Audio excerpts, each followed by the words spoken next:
You have probably been told that Syria is a place you should never visit, but that is exactly why you are missing out on the oldest living history on our planet. Most people only see the headlines, but they don't see the ancient streets where people have lived for 5,000 years, or the smell of jasmine and spices that fills the air in the world's oldest markets. Syria is often called the cradle of civilization, and for a good reason.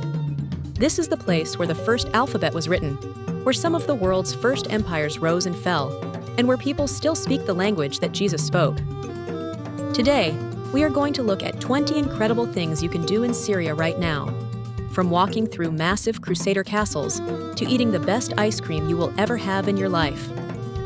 We will also talk about the practical side of things, like how to get a visa, where to stay, and how to get around, because planning a trip here is a bit different than planning a trip to France or Italy. By the end of this, you will know exactly why this country is slowly becoming a bucket list destination for the world's most curious travelers. If you want to understand Syria, you have to start in Damascus. It is one of the oldest continuously inhabited cities in the entire world. People have been living here since the dawn of time, and you can feel that weight of history the moment you step into the old city. The absolute must-see spot is the Umayyad Mosque. It is not just a building, it is a masterpiece. It was built on the site of a Roman temple and a Christian church, and it is one of the largest and oldest mosques in the world. When you walk into the massive courtyard, you will see these incredible gold mosaics that glitter in the sun. Inside, there is a shrine that is said to hold the head of John the Baptist. It is a place where Muslims and Christians have shared space for centuries, and the atmosphere of peace there is something you won't find anywhere else. Just outside the mosque is Al-Hamidiyya Souk. This is a giant covered market that feels like a maze. The roof is made of iron and has little holes in it from old bullet marks. The holes let in these beautiful beams of light that hit the dusty air. You can find everything here: handmade rugs, traditional clothes, jewelry, and spices that smell so strong they make your head spin.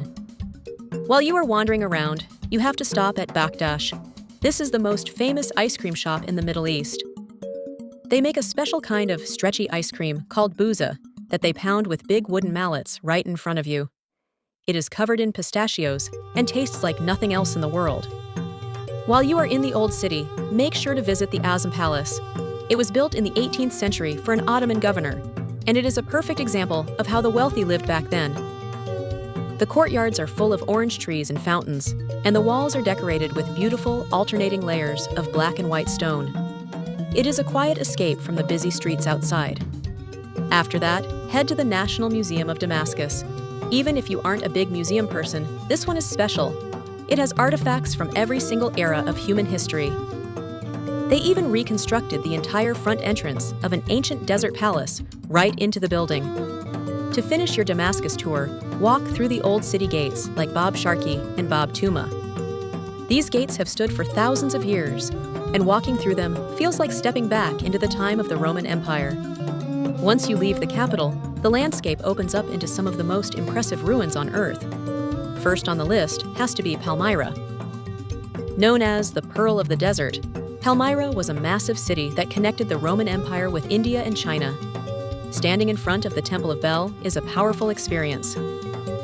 It is located in an oasis in the middle of the desert, and seeing the golden columns against the blue sky at sunset is something you will never forget. It tells the story of Queen Zenobia, who actually challenged the power of Rome from right here in the Syrian desert. If you like castles, you are going to love Krak de Chevaliers. This isn't just a castle, it is widely considered the best preserved crusader castle in the world.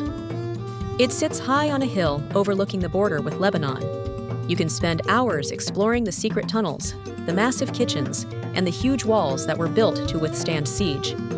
Next, you have to head south to Basra.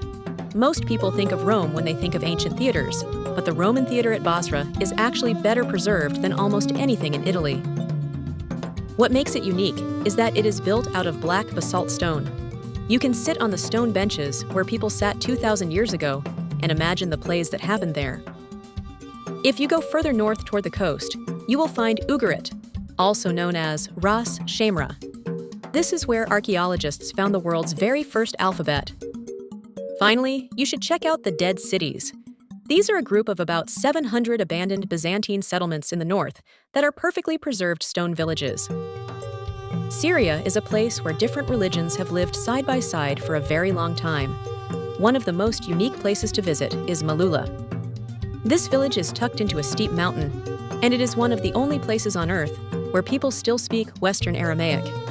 That is the language that Jesus spoke. You can go into the ancient monasteries there, like the monastery of St. Thecla, and hear the nuns recite prayers in this ancient tongue. If you want to see some of the most beautiful religious architecture, head to the Sayyida Zainab Shrine. The mirrors inside reflect light in a way that makes the whole place sparkle. Also, don't miss the ruins of St. Simeon Stylites. This was once the largest church in the world. It was built around a pillar where a famous monk lived for 37 years. Syria isn't just about old rocks and history. It has some beautiful nature too. In the city of Hama, you can see the Norias, which are giant wooden water wheels. They make this low moaning sound as they turn, which the locals call the sighing of the wheels. It is a great place to sit by the river and have a cup of tea. Then there is Aleppo. The citadel of Aleppo is a massive fortified palace that sits on a hill. It is a symbol of how strong the Syrian people are. If you need some relaxation, head to the Latakia coastline. Syria has a beautiful Mediterranean coast with blue water and sandy beaches. While you are on the coast, take a boat trip to Arwad Island. It is the only inhabited island in Syria, and it is tiny with narrow streets and a lot of history. Finally, visit Wadi al-Nasara, which means the Valley of the Christians. It is a lush green area full of mountains and trees, perfect for hiking. You can't visit Syria without trying a traditional hammam. These are centuries-old steam baths. You go in, sit in the steam, and get scrubbed down by a professional. Syrian food is widely considered some of the best in the Middle East. You have to try kibbeh, and the hummus in Syria is creamier than anywhere else. Make sure to try fattoush, a fresh salad with toasted bread on top, and of course, the local sweets like baklava. The biggest challenge is the perception of safety and the legal requirements. For most travelers, you cannot just show up at the border, you need a visa. Usually, you need to book through a travel agency that provides a local guide. The guides handle the checkpoints and the paperwork, so you can just focus on the history. Check our video descriptions for the best deals in hotels, flights, attractions, travel eSIMs, insurance, and transfers. Having these booked in advance makes a difference. Most people fly into Beirut in Lebanon and then take a private car across the border to Damascus. It is a relatively short drive, but the border crossing can take some time. For accommodation, look for boutique heritage hotels in the old city of Damascus. These are old mansions that have been turned into hotels with beautiful courtyards. To stay connected, a travel eSIM is a lifesaver.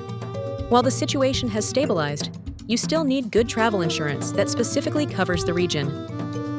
The real magic of Syria isn't just the ruins or the food, it's the people. Everywhere you go, people will invite you for tea. They are incredibly proud of their history. Visiting Syria is a way to see the world from a different perspective.